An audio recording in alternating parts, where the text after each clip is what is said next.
so complicated an issue, electricity rates. It's a big part of why I'm down here, is to try and walk through it.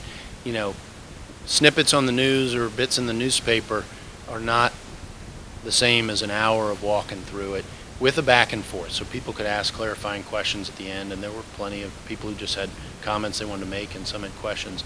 But you know, I was an engineer before I was a lawyer, and the data matters to me, and the numbers don't lie. People lie with numbers, and electricity rates are a great example, but the numbers don't lie. I mean, and I wanted people to understand why their electric bill is at the rate it's at, and the history of how we got here, and what we're looking at going forward, which is rather severe. One gentleman there in the back asked about cap and trade, which the greenhouse gas regulatory scheme would have the same economic impact, and it'll raise these rates by another third or more in the next 10 years.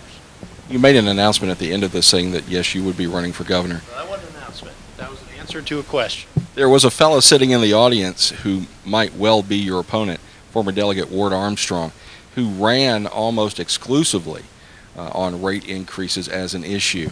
Do you see that as a campaign issue? Do you think that it will come up in the future? I think that energy is an appropriate issue. I think electricity rates are absolutely a legitimate issue for these campaigns.